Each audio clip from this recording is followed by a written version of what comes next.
वक्त, टाइम, एक ऐसी चीज जो राजा को रंक बना देता है और रंक को राजा। बढ़िया है क्या? क्या इसकी भी कोई बिगिनिंग थी? क्या वक्त को हम कंट्रोल कर सकते हैं? अपने पास्ट फ्यूचर को कंट्रोल किया जा सकता है? वक्त क्या सबके लिए सेम है? लगता तो ऐसा ही है। फिर क्यों जब हम लाइट की स्पीड के पास जाने लगते हैं वक्त बहुत ही स्लो चलने लगता है? क्या टाइम मशीन बन सकती है? क्या एलियंस है? यूनिवर्स कैसे बना? कहां पे ये खत्म होगा? पिरामिड्स की हिस्ट्री क्या है? फिजिक्स क्या है? हम कहां पे जाके रुकेंगे? और किस तरह से ये जो आज की इन्वेंशंस हो रही है ये ऑलरेडी 1000 साल पहले, करोड़ 10 हजारों साल पहले माइथोलॉजीज में लिखी जा चुकी हैं। ये सारे के सारे जवाब आज हम जानेंगे। आशा करता हूं आप सब बहुत अच्छे होंगे। स्टडी आईक्यू पे आपका बहुत बहुत स्वागत है। मेरा नाम है सिद्धांत अग्निहोत्री। देखिए, ये बहुत ही मिराकुलस लेक्चर होने वाला है क्योंकि इसमें कुछ आपको ऐसी हैरत अंगेज बातें जानने को मिलेंगी जो आपने कभी सुनी नहीं होंगी और आप अचंभे में पढ़ने वाले हैं।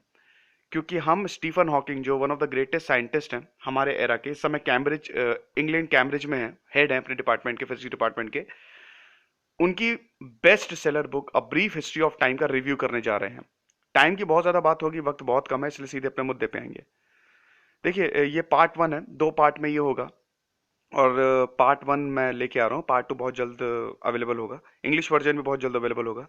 आप देख सकते हैं स्क्रीन पे, Stephen Hawking basically half paralysed है। वो बेसिकली वो एक डिजीज से सफर कर रहे हैं जिसको कहते हैं मोटर न्यूरॉन डिजीज। ये एक तरह का ब्रेन डिजीज होता है जिसकी वजह से आपकी आधी बॉडी होती है वो पैरालाइज्ड हो जाती है। आपको आधा पैरालिसिस हो जाता है, आपकी आधी बॉडी काम नहीं करती है। तो अब अगर तो अब आप ये सोचेंगे कि अगर उनकी बॉडी काम नहीं करती है तो कैसे वो बुक्स लिखते हैं, कैसे वो लेक्चर्स देते हैं यूनिवर्सिटीज में जाके? वो ऐसे देते हैं कि आप उनकी व्हीलचेयर देख रहे हैं, करोड़ों की है ये। इनकी व्हीलचेयर पे एक एलईडी स्क्रीन लगी हुई है, एक स्क्रीन लगी हुई है, कंप्यूटर स्क्रीन, और इनके हाथ में कीपैड होता है। तो वो जो भी सोचते हैं उस कीपैड पे टाइप करते हैं और वो स्क्रीन पे लिख जाता है। तो इस ऐसे उनकी बातों को डिकोड किया जाता है। ठीक है, ये सारी चीजें जानेंगे, हाइलाइट्स हैं ये। फिजिक्स को जानेंगे, क्या है फिजिक्स, क्लासिकल फिजिक्स से लेके क्वांटम फिजिक्स तक, और किस तरह से यूनिवर्स बना, बिग बैंग थ्योरी, और भी थ्योरीज हम देखेंगे क्या है। ब्लैक होल्स, स्पेस टाइम क्या है, सबसे इंटरेस्टिंग चीज ब्लैक होल्स और स्पेस टाइम है। इनको बहुत ही गहराई से जानेंगे, बहुत ही कायदे से देखेंगे कि ये सारी चीजें हैं क्या, और किस तरह से टाइम जो होता है वो यहाँ पे बहुत ही स्लो चलने लगता है। फिर फाइनली जो स्टीफन हॉकिंग का ड्रीम है, द थ्योरी ऑफ एवरीथिंग। देखिए, इस समय जितने भी साइंटिस्ट है वर्ल्ड में, वो ये चाह रहे हैं कि कोई एक ऐसी थ्योरी हमको मिल जाए जिसकी वजह से सारे आंसर मिल जाए। अभी आप इतनी सारी चीजें स्टडी करते हैं ना, कितना अच्छा रहेगा कि सिर्फ एक ही सब्जेक्ट, एक ही थ्योरी आपको पढ़नी पड़े जो पूरी के पूरे यूनिवर्स को समझा सके। लेकिन देखेंगे कि क्या ऐसी थ्योरी अभी तक बन पाई है या आगे बन पाएगी। और फाइनली देखिए, कुछ चीजें क्या होता है कि ये दुनिया जो है ना बड़ी, इसकी अगर आप हिस्ट्री देखें, हिस्ट्री में जाएं, तो बड़ा ही मतलब बहुत ही क्या कहते हैं, दुखों से उभर गई आई है। लेकिन फिर भी 3 चीजें ऐसी हैं जिसने इस पूरी दुनिया को बदल दिया। सबसे पहली चीज थी इलेक्ट्रिसिटी। जब इस दुनिया में इलेक्ट्रिसिटी आई थी तो ये दुनिया रेवोल्यूशनराइज हो गई थी। दूसरी आज की एज है नेटवर्किंग। आप देख ही रहे हैं कि बिना नेटवर्क के कुछ पॉसिबल ही नहीं हो पा रहा है। नेटवर्क के थ्रू मैं आपको लेक्चर दे रहा हूँ, आप सुन रहे हैं। तो नेटवर्किंग है दूसरी है जो कि एक दुनिया को अलग ही लेवल पे ले गई है। और फ्यूचर जो आने वाली एज है वो है नैनो टेक्नोलॉजी, जो कि आ भी गई है। ये क्या होती है, और मॉडर्न फिजिक्स और मिराकुलस फिजिक्स कौन कौन सी होती है वो भी देखेंगे। आगे बढ़ते हैं। कुछ फैक्ट्स हैं, आप चाहें तो स्क्रीनशॉट ले सकते हैं या फिर वीडियो को पॉज करके इसको लिख लें। स्टीफन हॉकिंग के बारे में है। 1942 में ऑक्सफोर्ड स्ट्रीट, इंग्लैंड में इनका जन्म हुआ था, यूनाइटेड किंगडम में, आपको पता ही है। नेशनैलिटी ब्रिटिशर्स है, साइंटिस्ट हैं। ये सारी चीज़ें हैं, आप लिख सकते हैं चाहें तो इसको पॉज करके। देखिए, सबसे पहली बात तो ये है कि हम स्टीफन हॉकिंग की ऑटोबायोग्राफी का रिव्यू नहीं कर रहे हैं, तो हम उनके बारे में बहुत ही कम जानेंगे। अगर आपको स्टीफन हॉकिंग के बारे में ज़्यादा जानना है तो उनकी बेहतरीन movie the theory of everything ज़रूर देखें। ऑस्कर विनिंग मूवी है, एडी रेडमैन है उसमें हीरो। उसमें पूरी की पूरी इनकी लाइफ, इनकी कॉलेज लाइफ दिखाई गई है। 1942 में इनका जन्म होता है। और बहुत ब्रिलियंट थे, शुरू से ही बहुत ही ब्रिलियंट थे, साइंटिस्ट थे तो ब्रिलियंट माइंड तो होगा ही। अपने आप पे बहुत ही मेहनत की। आप सोच सकते हैं कि एक ऐसा इंसान जिसको आधा, जो चल भी नहीं सकता है, अभी तो बड़े साइंटिस्ट है इसलिए हमको ऐसा लग रहा है, लेकिन उस समय सोचिए कितना मुश्किल रहा होगा कि कोई इंसान चल भी नहीं सकता है, पैरालिसिस हो गया उसका, वो तो टूट गया होगा, और डॉक्टर ने ये तक कह दिया था कि ये ज्यादा से ज्यादा 1-2 महीने तक जिंदा रह पाएंगे। और बहुत ही यंग एज में होता है इनको, ये जो हादसा होता है उनके साथ बहुत ही यंग एज में होता है, 23-24 साल के होते हैं बस। सोचिए, बोलते हैं कि सिर्फ ये 2-3 महीना जिंदा रह पाएंगे, लेकिन उसके बाद भी अपनी विल पावर के कारण, अपने दिमाग के कारण, दिमाग की शक्ति के कारण ये जिंदा रहते हैं। देखिए, दिमाग की शक्ति बहुत ही खतरनाक होती है। मैं आपको बता दूं कि अगर आप बहुत ही मेंटली स्ट्रांग है, क्योंकि हम एक खुद में एक यूनिवर्स है, हमारा दिमाग भी एक यूनिवर्स है, आपको पता होना चाहिए। जैसे गैलेक्सीज हैं पूरे यूनिवर्स में, वैसे ही हमारा दिमाग भी है। बहुत ही भयानक चीज है, बहुत ही, जानेंगे हम आगे कैसी चीजें हैं, कैसे ये रिलेट करेंगे, अभी हम देखेंगे आगे। ठीक है, तो अपने दिमाग की मेंटलिज्म के कारण स्टीफन हॉकिंग सरवाइव किए, और ना कि सरवाइव किए बल्कि ग्रेट साइंटिस्ट बने। ठीक है, स्लाइड पे आप पढ़ सकते हैं, उनके बारे में इंफॉर्मेशन है। ठीक है, फिलहाल अब हम अपने मेन चीज पे आते हैं, उनकी बुक पे आते हैं। देखिए, यहां से उनकी बुक शुरुआत होती है। पहली बात तो स्टीफन हॉकिंग की जो ये बुक है, ये कमाल की है। पूरी की पूरी फिजिक्स को बहुत ही सुंदर तरीके से और बहुत ही सिंपल वर्ड्स में इसमें बताया गया है। और अब मैं आपको बताने वाला हूं बहुत ही सिंपल वर्ड्स में। फिजिक्स सबसे टफेस्ट सब्जेक्ट होता है इस दुनिया का, और सबसे इंपॉर्टेंट भी है इस दुनिया का, सबसे ऊपर है। और मैं आपको बताता भी हूँ कि अगर फिजिक्स डेवलप नहीं है तो कोई भी नेशन डेवलप कर ही नहीं सकता है। फिजिक्स से सब सब्जेक्ट्स आते हैं, फिजिक्स से इकोनॉमिक्स है, फिजिक्स से पॉलिटिक्स है। किसी देश की टेक्नोलॉजी डेवलप है तो वो देश डेवलप करेगा, और टेक्नोलॉजी फिजिक्स से डेवलप होती है। ठीक है, तो फिजिक्स देखेंगे क्या है। देखिए, कुछ महान साइंटिस्ट हैं जिनको भगवान की तस्वीरों के साथ अगर लगाएं तो कुछ बुरा नहीं होगा। फिर Michael Faraday, Tesla, Einstein, Newton, जिसमें सबसे बेहतरीन और सबसे कमाल के दो साइंटिस्ट हैं वो है माइकल फेराडे और टेस्ला। टेस्ला इसलिए बहुत ही महान है क्योंकि उन्होंने पूरी दुनिया को इलेक्ट्रिसिटी दे दी। और सबसे बड़ी बात ये होती है इन महान साइंटिस्टों की कि मैक्सिमम जो साइंटिस्ट, जब हम उनकी स्टोरी पढ़ेंगे तो उनके मरने के बाद उनकी थ्योरीज बहुत ज्यादा पॉपुलर होती हैं। तो टेस्ला ने, आपको पता है कि हमारे घर में अल्टरनेटिंग करंट आता है, वो टेस्ला ने दिया। और पूरी दुनिया में ही आज अल्टरनेटिंग करंट चल रहा है। अगर टेस्ला ना होते तो हमारे पास बिजली ना होती, आप घर पे बैठ के आराम से पंखे में या बिजली में लेक्चर नहीं सुन रहे होते, मैं आपको लेक्चर नहीं दे पा रहा होता, वेव्स नहीं ट्रैवल कर रही होती। माइकल फेराडे ने कंबाइन कर दिया मैग्नेटिज्म और इलेक्ट्रिसिटी को, उनकी जो 4 इक्वेशंस उन्होंने दी थी। अब उतनी तो हम डीप में बात नहीं कर पाएंगे। तो ये कुछ बहुत बड़े जीनियस हैं। और आपको पता है, एक बहुत इंटरेस्टिंग चीज मैं आपको बताता हूं। माइकल फेराडे पढ़े लिखे नहीं थे। क्या विश्वास करेंगे, एक ऐसा इंसान जिसने इतनी महान महान इक्वेशंस दी, इतनी महान महान थ्योरीज दी, वो पढ़ा लिखा नहीं था। कमाल है ना। बहुत ही गरीब घर के थे, और कांच की फैक्ट्री में काम करते थे। 7th क्लास से ही वो, उन्होंने स्कूल से मतलब उनको हटा दिया गया था, क्योंकि वो बहुत ही मतलब, आपने तारे जमी पे देखी होगी तो उसमें उसको डिसलेक्सिया होता है, उसी तरह का इनको था, पढ़ने लिखने में बहुत दिक्कत होती थी। लेकिन फिर क्या कहते हैं कि चीजें बदली, और हम माइकल फेराडे और टेस्ला के बारे में भी आपको बताएंगे एक दिन, जरूर उनके बारे में रिव्यू करेंगे। और वो बहुत महान साइंटिस्ट बन गए। माइकल फेराडे, आपको पता ही होगा कि उनकी वजह से तो हमारा ट्रांसफार्मर काम करता है, और पूरा इलेक्ट्रिसिटी बेसिकली उन्हीं की वजह से है। और उसको एक स्टेप आगे लेके गए टेस्ला। ठीक है, अब फिजिक्स क्या है, फिजिक्स फिजिक्स के बारे में जानते हैं। देखिए, फिजिक्स क्या होती है ना, स्टडी ऑफ यूनिवर्स। यूनिवर्स क्या होता है, मैटर। मैटर क्या होता है, इलेक्ट्रॉन प्रोटॉन्स, बस। इलेक्ट्रॉन प्रोटॉन की जो स्टडी होती है उसको हम कहते हैं फिजिक्स। मतलब क्या हुआ, देखिए आजकल क्या होता है, जितने भी साइंटिस्ट हैं वो बस एक चीज में लगे हुए हैं कि किसी तरह हमको इलेक्ट्रॉन की डेफिनेट पोजीशन मिल जाए। क्योंकि इलेक्ट्रॉन इतनी तेज भागता है, हम उसकी डेफिनेट पोजीशन को क्या कहते हैं, असाइन नहीं कर सकते। अब अगर उसकी डेफिनेट पोजीशन असाइन नहीं होती तो फिर हम कैलकुलेट कैसे करते हैं, हम प्रोबेबिलिटी निकालते हैं। हम सोचते हैं कि इस रीजन में सबसे ज्यादा प्रोबेबिलिटी है कि इलेक्ट्रॉन यहाँ पे होगा।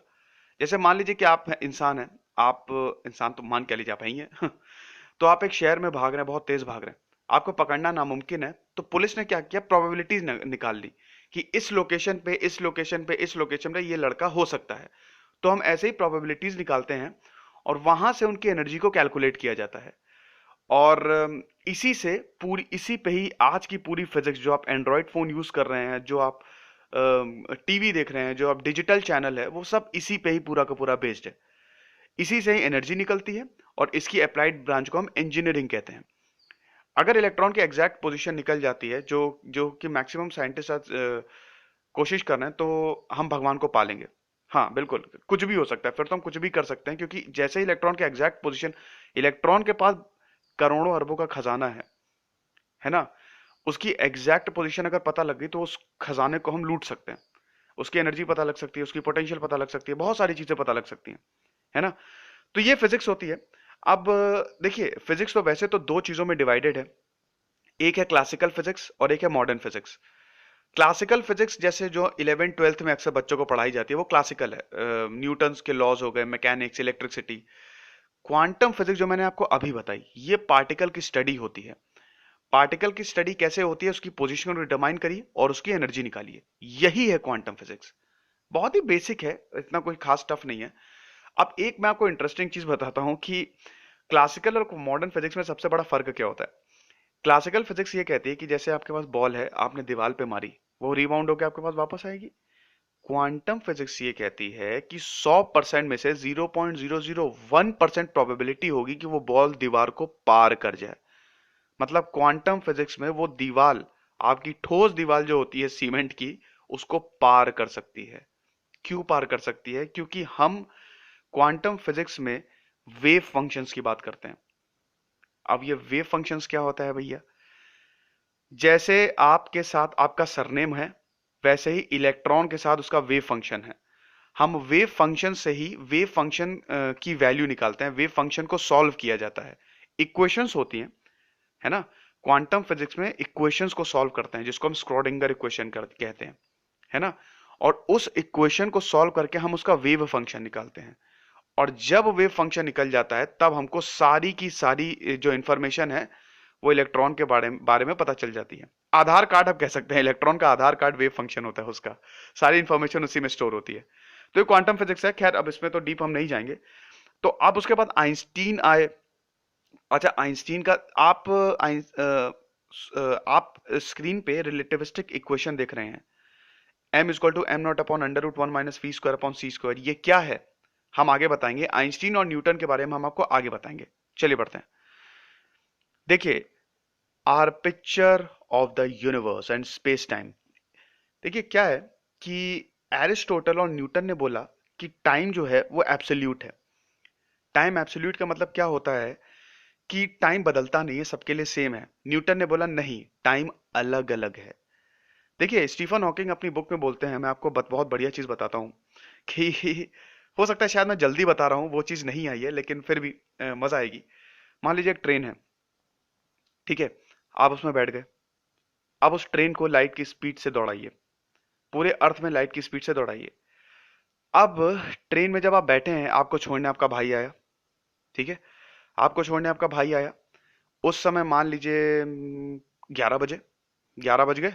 11 बजे 2017 को दिसंबर, आपका भाई आपको ट्रेन में बैठाता है। वो ट्रेन लाइट की स्पीड से चलती है। लाइट की स्पीड से पूरी अर्थ में, अर्थ के अराउंड वो ट्रेन रिवॉल्व करती है। 1 घंटे बाद वो ट्रेन वहीं रुकती है जहां से आप बैठे थे, ठीक है। क्या लगता है? अब देखिए, मैजिक यहां पे होगा। जब दरवाजा खुलता है, आप ट्रेन से बाहर निकलते हैं, आपके लिए 1 घंटा है, लेकिन जो आपका भाई खड़ा है ना, वो 100 साल का हो गया है। इसको कहते हैं पैराडॉक्स। रजनीकांत की मूवी देखी होगी आपने, रोबोट। उसमें सबसे ओपनिंग सीन में ही बोलता है, जब उसको चिट्टी को इवैल्यूएशन के लिए ले जाया जाता है, उसमें एक साइंटिस्ट उनसे पूछते हैं कि एक थ्योरी में यह साबित हो चुका है कि अगर खरगोश और टॉर्टॉइस, रैबिट और टॉर्टॉइस एक स्पीड से ही दौड़ेंगे, तब भी टॉर्टॉइस उसमें जीतेगा। क्या ऐसा पॉसिबल है? तो रजनीकांत बोलते हैं yes sir, it's a paradox. Time अलग अलग दिखता है, अलग अलग देख, जो ये रेफरेंस ऑफ फ्रेम पे डिपेंड करता है कि आप कहां से देख रहे हैं, ठीक है। आप ट्रेन के अंदर बैठे हुए हैं, अंदर जो बाहर जो इंसान आपको देख रहा है, अगर ट्रेन लाइट की स्पीड से चल रही है, वो बहुत ही स्लो मोशन में आप जा रहे हैं। अंदर जो भी लोग हो रहा है ना, जैसे आप मान लीजिए चाय पी रहे हैं, तो बहुत ही स्लो मोशन में वो चीजें हो रही हैं, लेकिन बाहर अपनी नॉर्मल स्पीड से हो रही हैं। तो बाहर के मुकाबले अंदर, ट्रेन के अंदर का जो टाइम है, वो बहुत ही धीमे चलेगा। आप खुद सोचिए कि मान लीजिए कि आप क्या करते हैं कि आप बाथरूम जाने के लिए ट्रेन से उठते हैं, आप टॉयलेट की तरफ जाते हैं, चलते हैं आप बेसिकली ट्रेन के अंदर। तो अगर मैं आपकी स्पीड और ट्रेन की स्पीड को जोड़ दूं तो आप तो ट्रेन की स्पीड से आगे निकल जाने चाहिए ना। लेकिन ऐसा नहीं होता है क्योंकि फिजिक्स के लॉज रोक देते हैं, भौतिक के नियम इसको रोक देते हैं, और टाइम अपने आप को बैलेंस करता है, इसलिए वक्त बहुत स्लो चलता है ट्रेन के अंदर। हो सकता है थोड़ा सा समझने में प्रॉब्लम हो, आप सामने होते, मैं अपने स्टूडेंट्स को जब भी ये समझाता हूं तो बहुत इस पे क्वेश्चंस पुट अप करते हैं, इस पे हम और भी आगे बात करेंगे। तो ये न्यूटन का, सबसे पहले आइंस्टीन ने बोला था कि टाइम रिलेटिव है, टाइम बदलता है। अब यहां पे बात आती है यूनिवर्स कैसे बना। देखिए सबसे पहले तो द बिग बैंग थ्योरी का आपने नाम सुना होगा, वो सीरीज नहीं जो थ्योरी है। ऐसी पॉसिबिलिटी है बिग बैंग हुआ होगा, ये यही एक थ्योरी नहीं है, ऐसी 7-8 और थ्योरीज हैं। जरूरी नहीं है कि बिग बैंग हुआ हो। द बिग बैंग थ्योरी इसलिए हम सब इसको एक्सेप्ट करते हैं, जो कि बहुत इंपॉर्टेंट है, आप अपने एग्जाम्स में जरूर यूज करिएगा, क्योंकि जितना भी डेटा हम लोग आज देख रहे हैं वो सब इसमें आसानी से फिट हो जाएगा। जो भी एक्सपेरिमेंटल वैल्यूज या जो भी एक्सपेरिमेंट्स चल रहे हैं यूनिवर्स को समझने के लिए, वो सब डायरेक्टली बिग बैंग थ्योरी से रिलेट कर जाते हैं।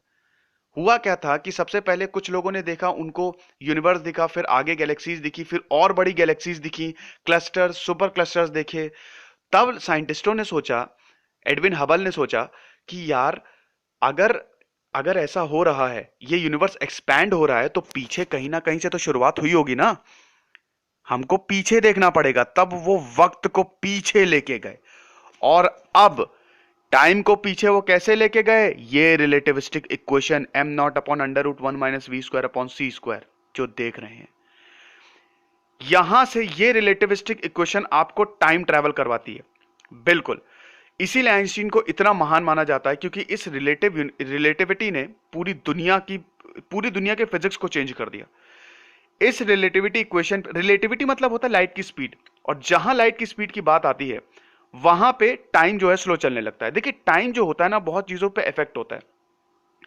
टाइम मास पे इफेक्ट करेगा। आपने वो इक्वेशन पढ़ी होगी अपनी 12th क्लास में, 12th तो सभी ने, मतलब 12th तक तो फिजिक्स, जो फिजिक्स बैकग्राउंड के नहीं भी है उसने 10th तक तो ये इक्वेशन पढ़ी होगी। Time is equal to 2π√L/g, यानी कि ग्रेविटी से टाइम इफेक्ट होता है, ग्रेविटी से टाइम इफेक्ट होता है, मास से टाइम इफेक्ट होता है। टाइम और मास का इनवर्स प्रोपोर्शनल है। देखिए मास क्या होता है, मास बेसिकली होता है क्वांटिटी ऑफ मैटर। मास और एनर्जी सेम है, ये आइंस्टीन ने प्रूव कर दिया है। मास होता है जो एटम आपके, मतलब जो मैटर आपका प्रेजेंट है। अब अगर वो स्पेस पे जा रहा है तो वो मास है, लेकिन जैसे ही ग्रेविटी के वो कांटेक्ट में आता है वो वेट हो जाता है। तो हमारा वेट है, लेकिन हम स्पेस पे जाएंगे तो मास हो जाएगा। आई होप आप समझ गए होंगे इस बात को।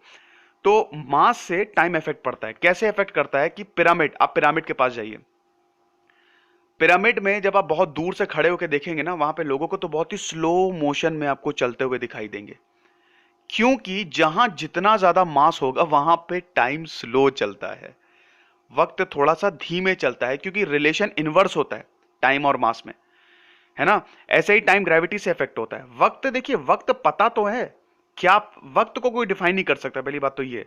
एग्जैक्ट डेफिनेशन हमारे पास नहीं है टाइम की, और टाइम को स्पेस से डिफाइन किया जाता है, ठीक है।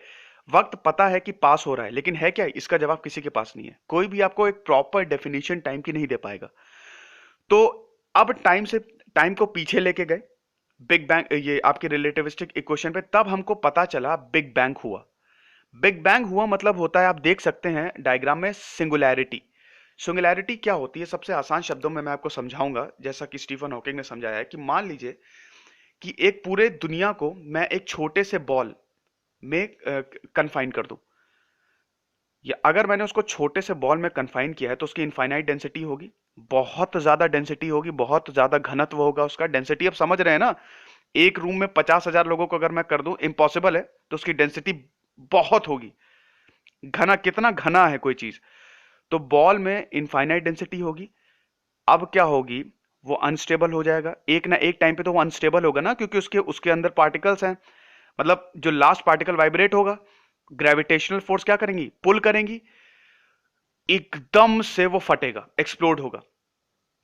जब एक्सप्लोड होगा तो पूरा का पूरा जो मैटर है वो पूरे यूनिवर्स में फैल जाएगा, मतलब पूरा।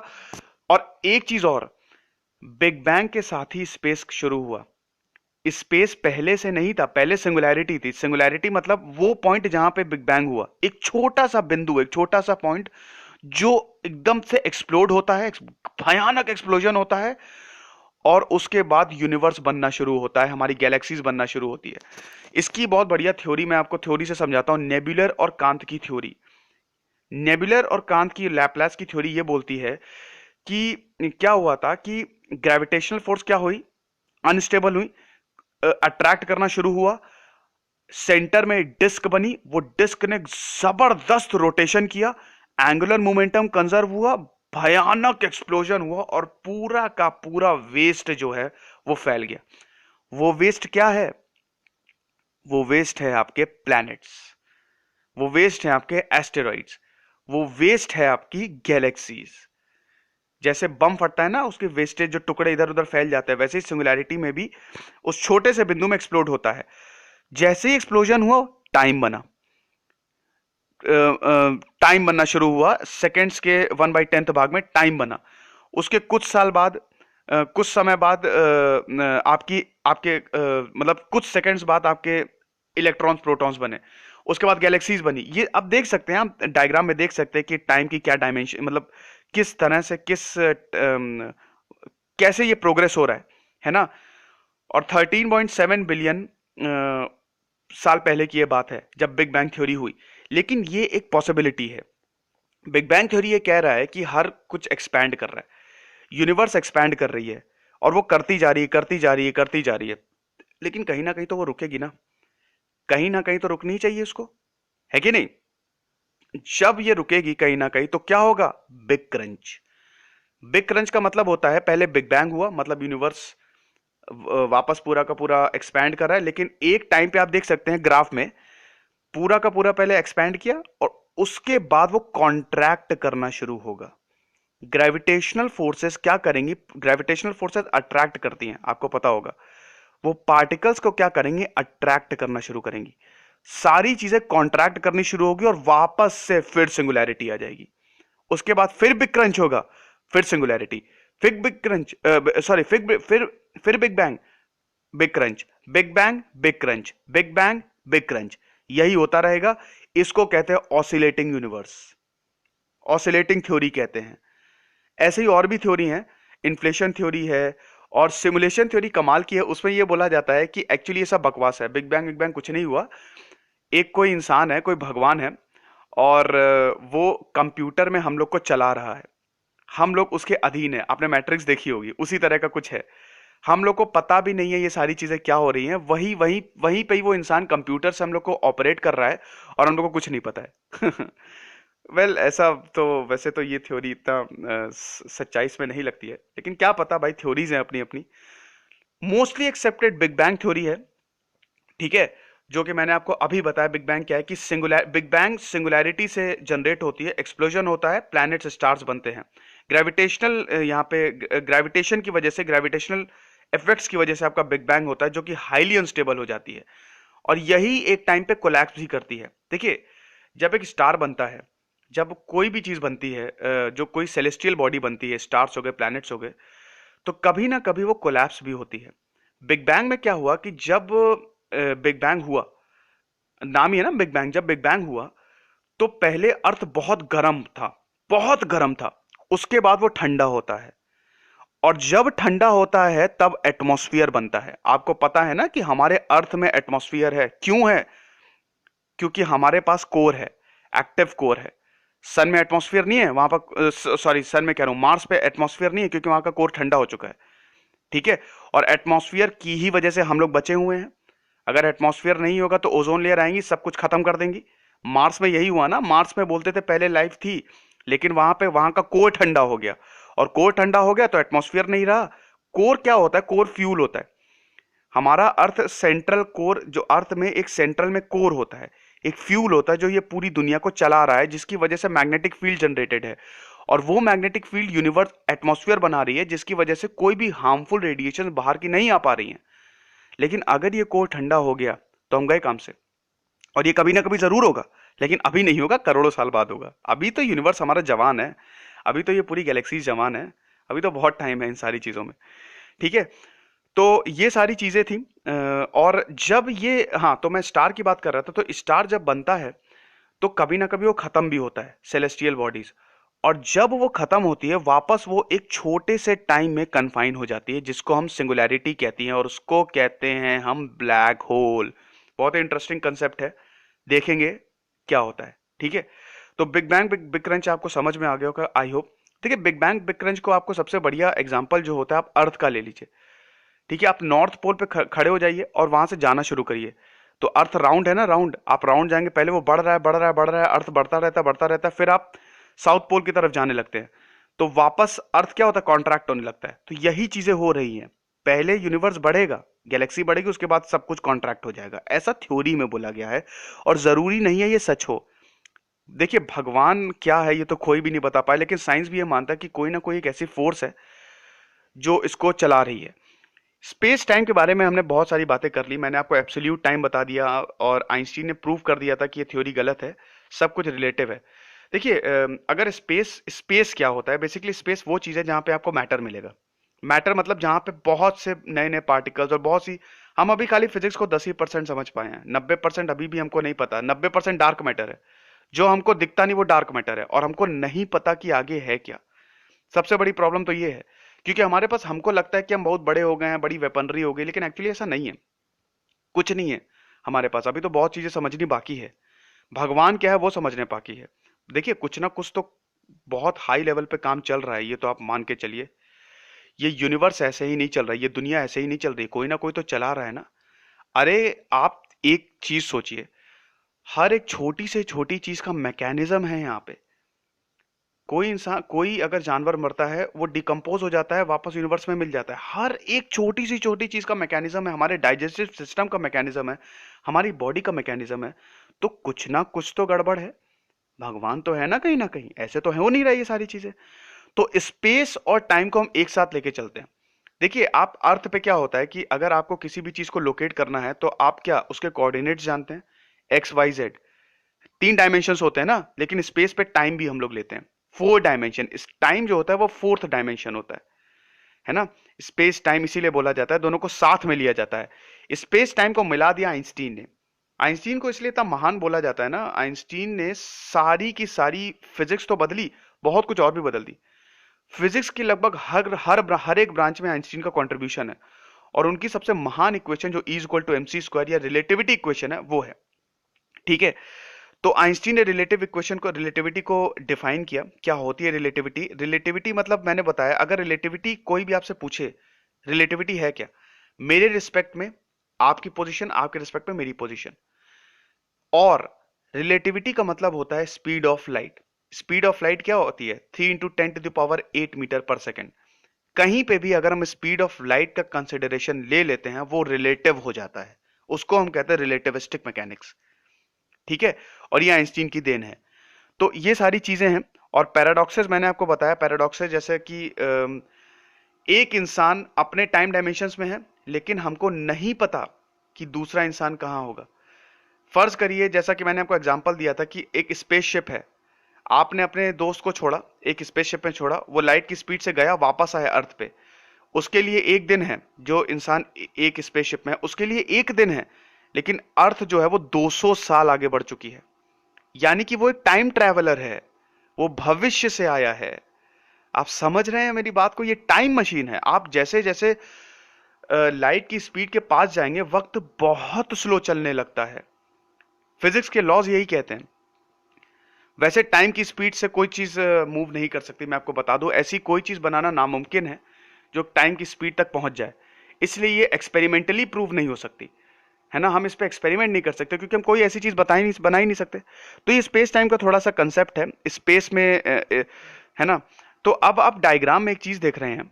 देखिए, आइंस्टीन ने एक और चीज बहुत इंपॉर्टेंट बोली थी कि जो ये डायग्राम जो है, ये बेसिकली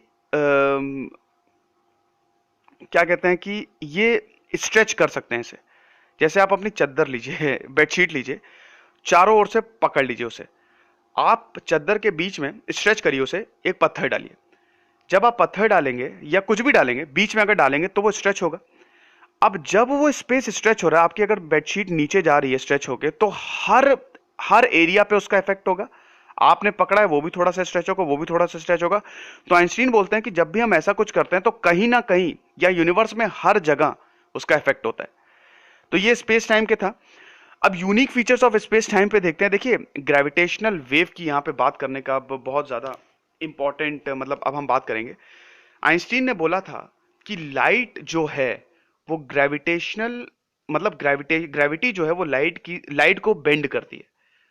लाइट को बेंड क्या करती है? लाइट बेंड हो जाती है ग्रेविटी की वजह से। अगर लाइट बेंड हो रही है तो इसका मतलब वक्त में भी चेंज आना चाहिए ना, है कि नहीं? ग्रेविटी लाइट को बेंड कर रही है तो टाइम में भी चेंज होगा। तो अब उन्होंने बोला कि ये वेव्स छोड़ती हैं, ये इसको कहता हम ग्रेविटेशनल वेव्स।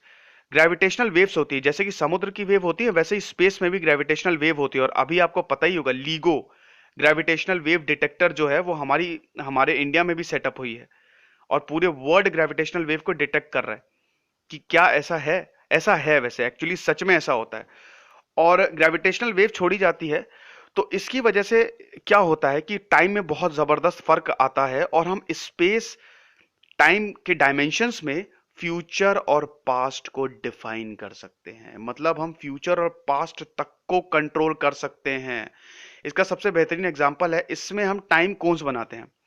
ठीक है, आप देख सकते हैं स्क्रीन पे एक कोन बना हुआ है। ये बेसिकली होता क्या है, ये आपके ग्रेविटेशनल वेव से बनाया जाता है। फर्ज करिए कि मान लीजिए अभी सूरज जो है हमारा खत्म हो गया, सूरज हमारा काम करना बंद कर दिया, तो क्या लगता है आपको अभी पता चलेगा? सूरज बुझ गया, बिल्कुल डार्क। नहीं, अगर सूरज हमारा अभी खत्म होता है आपको शायद 1 साल बाद पता चलेगा, क्योंकि ये टाइम, ये इंफॉर्मेशन पहुंचते पहुंचते, ये वेव्स पहुंचते पहुंचते सालों बीत जाए। वो मैथमेटिकल कैलकुलेशन होगी कितना टाइम लगेगा, लेकिन आपको इंस्टेंट पता नहीं चलेगा।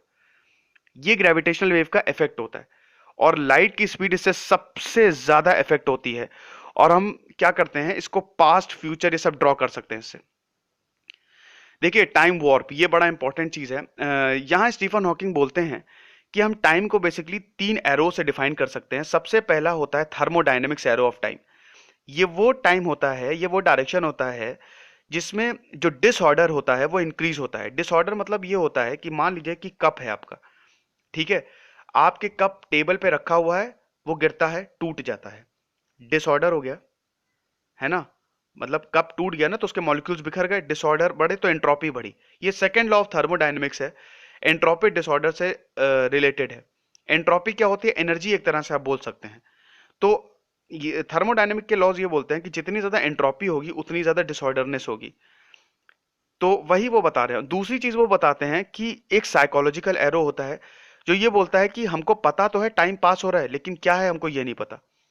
तीसरी इंपॉर्टेंट, सबसे इंपॉर्टेंट ये होती है कि हम past, cosmological arrow of time होता है, ये वो एरो होता है जो बोलता है कि यूनिवर्स एक्सपैंड कर रहा है, कॉन्ट्रैक्ट नहीं कर रहा है। तो ये 3 तरह के टाइम के वॉर्प हैं। मतलब टाइम को इस तरह से डिफाइन किया गया, आप एक तरह से बोल सकते हैं। ठीक है, अब इसको इसको एक्चुअल में रियलाइज कैसे करना है? ये बोलते हैं, फिजिक्स ये बोलती है कि भैया अगर आप इतने ही टाइम को समझ रहे हैं तो आप फ्यूचर पास्ट में जाके इवेंट्स को चेंज क्यों नहीं कर सकते? लेकिन हम वो नहीं कर सकते, इसलिए क्योंकि फिजिक्स के लॉज उसको रोक देंगे, वो हम आगे देखेंगे।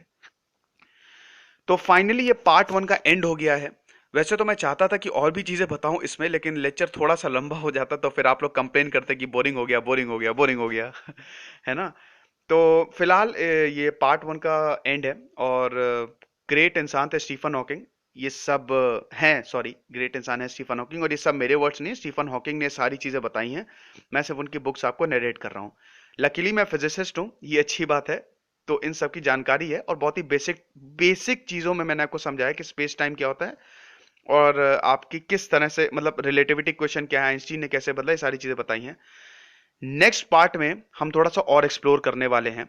हम ब्लैक होल को जानेंगे और कुछ और ऐसी इंपॉर्टेंट और ऐसी अचंभित करने वाली चीजें देखेंगे जो हमारे साथ इस समय हो रही हैं या होंगी। यूनिवर्स कैसे खत्म होगा, ग्रेविटी कैसे और ज्यादा भयानक हो जाती है, और ब्लैक होल क्या है, क्या हमारा अर्थ भी एक दिन ब्लैक होल हो जाएगा और क्या हम उसको देख सकते हैं, और कैसे हम दूसरे यूनिवर्स में ट्रैवल कर सकते हैं, क्या एलियंस हैं, ये सारी चीजें हम अगले लेक्चर में जानेंगे। और सबसे इंपॉर्टेंट अगले लेक्चर में ये जानेंगे कि कर्म, काल का पहिया और हमारी माइथोलॉजी में ये सारी चीजें कैसे लिखी गई हैं, देखेंगे सारी चीजें। तब तक खुश रहिए, पढ़ते रहिए। दिस इज सिद्धांत अग्निहोत्री साइनिंग ऑफ।